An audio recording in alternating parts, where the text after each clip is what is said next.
बंधु माने नूतन वर्ष 2025 उपलक्षे आपण मानकु समस्तंकु मोर हार्दिक शुभेच्छा एवं शुभकामना।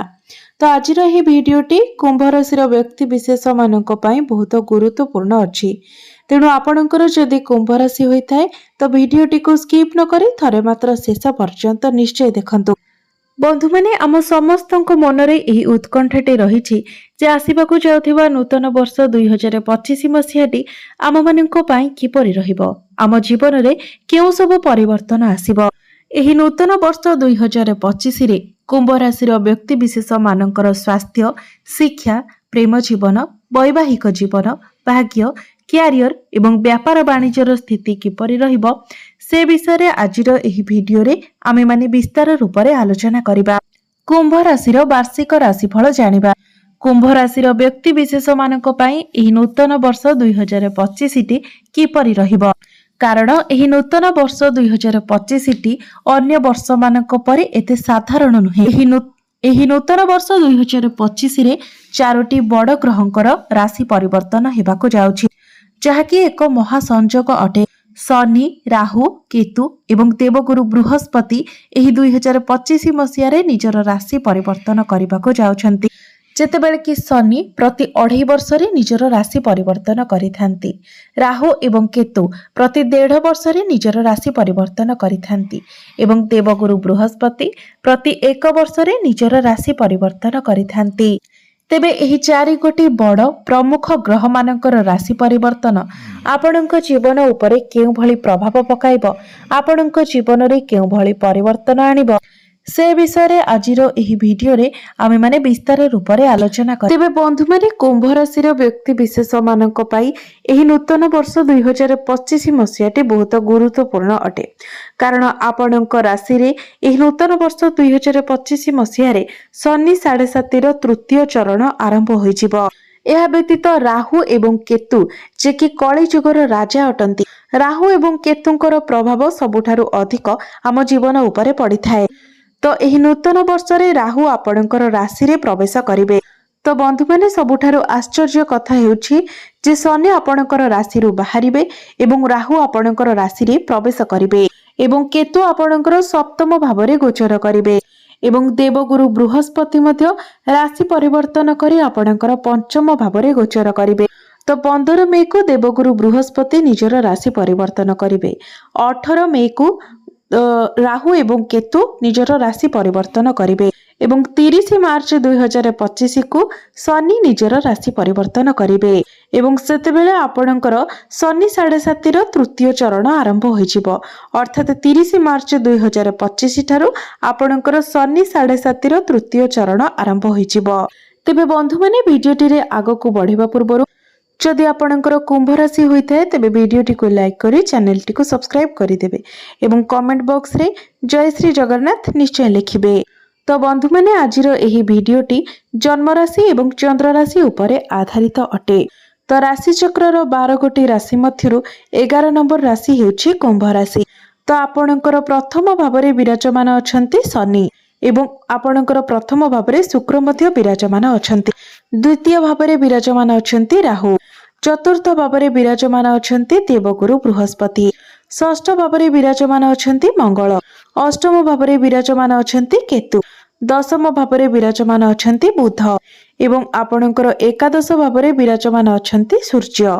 तो सर्वप्रथम आसंतु जानिबा जे देवगुरु बृहस्पति आपणको केउ फल प्रदान करिवे। तो 15 मे 2025 पर्यंत बृहस्पति आपणकर चतुर्थ भाव रे रहिबे एवं 15 मे को जेतेबेले बृहस्पति आपणकर पंचम भाव को चलन करिवे तो संपूर्ण वर्षटी आपणकर पंचम भाव रे ही रहिबे। तो गुरु आपणकर द्वितीय एवं एकादश भावर स्वामी अटंती। तो 15 मे पूर्वरु गुरु आपणकर चतुर्थ भाव सुख भाव रे विराजमान अछंती। तो 15 मे पूर्वरु आपण निजर मां को नै किछि केवाड़े भ्रमण करबाको जाय पारंती, आपणक मां को पई किछि भलो करबा पई चेष्टा करि पारंती एवं जानवाहन किंबा भूमि इत्यादि किणे किणे करबा पई मध्य आपण मन बळाई पारंती। गुरुंकर चतुर्थ भाव रे बसिबा आपणकर धन स्थानर अधिपति एवं लाभ स्थानर अधिपति होई चतुर्थ भाव रे विराजमान करिबा आपणक परिवार मध्य रे सुख सुविधा को दर्शाई थाए। गुरुଙ୍କର चतुर्थ भावरे रहिबा आपणकर प्रॉपर्टी रे मध्य वृद्धि करिथाए। तो 15 मे पूर्वर गुरुଙ୍କର दृष्टि आपणकर अष्टम दशम एवं द्वादश भाव उपरे रहुछि। तो आपणकर लॉन्ग ट्रैवल्स होई पारे, आपण लॉन्ग ट्रिप रे जाई पारंती एवं आपणको गुरु गभीर ज्ञान मध्य प्रदान करिवे। तो 15 मे पूर्वर गुरुଙ୍କର दृष्टि आपणकर दशम भावरे रहुथिबा हेतु आपणक मध्यरे मैनेजमेंट स्किल्स मध्य वृद्धि हेबो। तो 15 मे 2025 रे गुरु जितेबेले आपणकर पंचम भाव को चलन करिवे, तो संपूर्ण वर्षटी गुरु आपणकर पंचम भावरे ही रहिबे। तो यह आपणकर संतान पक्ष को नेकी बहुत भल रहिबो। गुरुଙ୍କର दृष्टि आपणकर एकादश भाव उपरे मध्य रहिबो।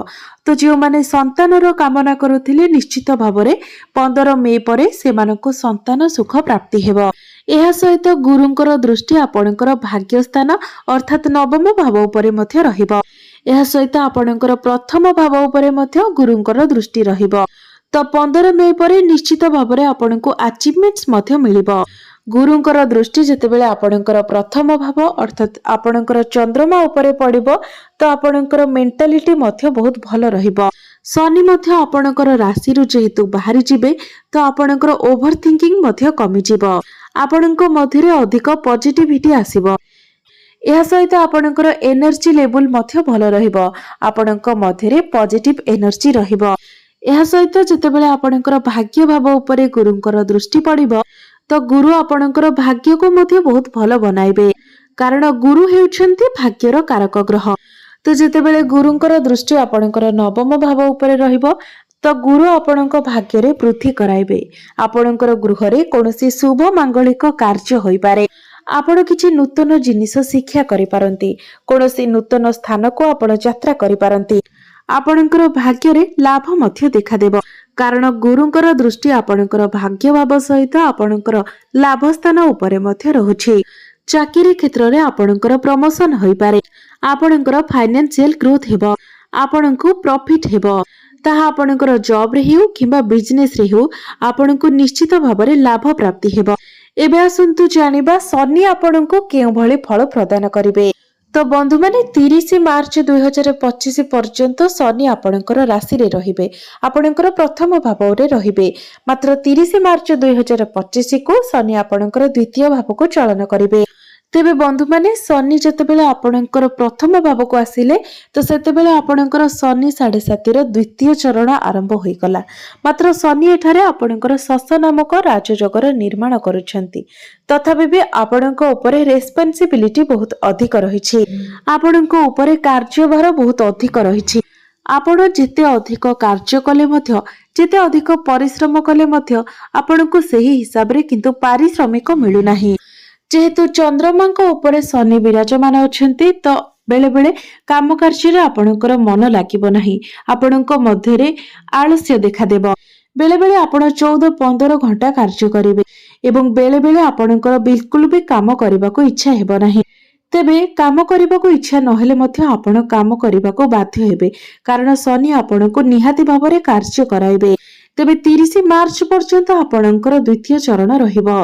तेबे आपण गोटे जिनिस प्रति विशेष ध्यान देबा उचित जे कोनोसी भी क्षेत्र रे आपण तरबर होंतु नाही।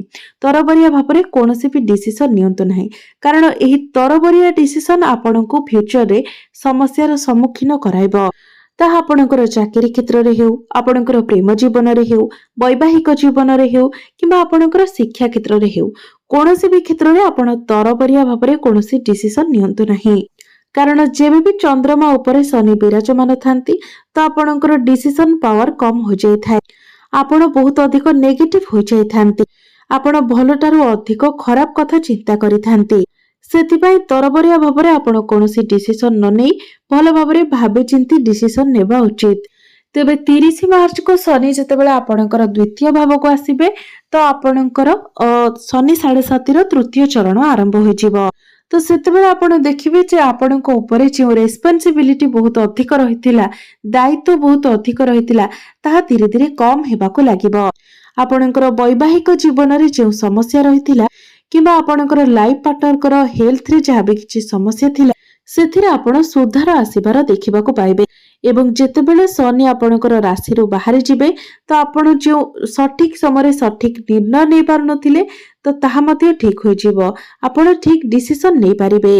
विद्यार्थी मानक पाई मध्य एही समयटी बहुत शुभमय रहिबो अर्थात 30 मार्च परठारु विद्यार्थी मानक पाई मध्य समय भल रहिबो। तो द्वितीय भाव को जेतेबेले शनि चलन करिवे एवं आपणकर शनि 7.5 तृतीय चरण आरंभ होइजिवो सेतेबेलको आपणको गोटे कथार ध्यान रखिबार अछि जे आपण परिवार मध्यरे जुक्ति तर्क ठारू दूरे रहंतु। तृतीय चरण रे मध्य आपण तरबरिया डिसीजन नेबा ठारू दूरे रहंतु। तरबरिया भाबरे केबे भी डिसीजन नियंतु नाही किबा कोनोसी कार्यर आरंभ करंतु नाही। तेबे तृतीय चरण रे आपणकर क्यारियर रे ग्रोथ आसीबार बहुत अधिक संभावना रहुछि। शनि 7.5 तृतीय चरण रे आपण बहुत अधिक धन उपार्जन करिवे कारण सेथिरे आपण परिश्रम मध्य करिवे। तेबे एहा सहित 2025 मसियार मार्च मास पर आपण कोनोसी लुहा कोनोसी कंस्ट्रक्शन कोनोसी मेसिन कोनोसी इलेक्ट्रोनिक्स जिनिस सहित संबंधित आपण कोनोसी कार्य करिवे किबा एपरि किछि जिनिस आपण किणा किणी करि पारंती। तो जेतेबेले आपणकर शनि 7.5 द्वितीय चरण चालुथिला बा वर्तमान चालुछि तो एथिपाई आपण लक्ष्य करुथिबे जे आपणक पई आपणक मां किछि समस्यार सम्मुखीन हेउछंती मात्र जेतेबेले आपणकर द्वितीय चरण समाप्त होइजिवो तेबे आपणकर मां जे समस्यार सम्मुखीन हेउछंती तो ताहा मध्य दूर होइजिवो। एबे आसंतु जानिबा राहु एवं केतु आपणको केउ भली फल प्रदान करिवे। तो राहु आपणकर द्वितीय भावरे एवं केतु आपणकर अष्टम भावरे विराजमान अछंती मात्र 18 मे को राहु निजर राशि परिवर्तन करी आपणकर प्रथम भाव को आसीबे एवं केतु निजर राशि परिवर्तन करी आपणकर सप्तम भाव को आसीबे। तेबे राहु आपणकर द्वितीय भावरे रही आपणको बहुत चालाक एवं चतुर बनाइछंती केउठारे किपरि भावरे कहिबाकू हुए आपणको सेही टेक्निक प्रदान करिछंती मात्र आपणकर कुटुंब परिवार रे राहु किछि ना किछि आर्गुमेंट्स मध्य क्रिएट कराइथिबे। आपणकर डेंटल इश्यू मध्य देखा देइथिबो जदि डेंटल इश्यू न होइथिबो तेबे इन्फेक्शन भली किछि समस्या होइथिबो नचेत आपणकर आखिरे ज्वलन भली किछि समस्या देखा देइथिबो एवं 18 मे पर्यंत आपणको ए सब समस्या दे गति करबाको पड़िबो। तेबे ए सब जिनिस प्रति आपणको ध्यान रखिबार अछि। तो राहु जेतेबेले आपणकर प्रथम भाव को आसीबे एवं केतु आपणकर सप्तम भाव को आसीबे तो राहु आपणकर प्रथम भावरे 1.5 वर्ष पर्यंत रहिबे सेतेबेले आपण कोनोसी जिनिस को डाउट करंतु नाही कारण राहु आपणक मध्यरे डाउट्स क्रिएट कराइबे प्रत्येक जिनिस प्रति आपणक मनरे शंका सृष्टि कराइबे। आपणकर प्रेम जीवन रे हेउ किबा वैवाहिक जीवन रे हेउ आपण डाउट्स करंतु नाही। राहु प्रथम भावरे रही आपणको अधिक भ्रमित कराई थांती तो आपणको भ्रमरे पड़िबा उचित नुहे एवं केतु जेतेबेले आपणकर सप्तम भाव को आसीबे तो आपणकर पार्टनरशिप भल रहिबो मात्र सेथिरे आपण असंतुष्ट रहिबे कारण केतु हेउछंती असंतुष्टर ग्रह से आपणको मनरे सब बेले असंतुष्टिर भावना प्रदान करिवे। आपण जेते अधिक कार्य कले मध्य आपणको जेते अधिक लाभ मिलिले मध्य आपण सेथिरे संतुष्ट होई परिबे नाही। तो ए सब जिनिस को आपणको ध्यान रखिबार अछि। तेबे आसंतु जानि नेबा किछि प्रतिकार विषय रे जे प्रतिकार गुडिक करिबा द्वारा एही वर्ष रे आसुथिबा अशुभत्व गुडिक दूर होई पारिबो एवं आपणको अधिक शुभत्व प्राप्ति होई पारिबो। तो सर्वप्रथमे प्रत्येक दिन आपण शनिकर बीज मंत्र 108 थर जप करंतु। प्रत्येक दिन आपण हनुमान चालीसार पाठ करंतु एवं प्रत्येक दिन उदित सूर्य को आपण तंबा पात्र रे जलार्घ्य अर्पण करंतु।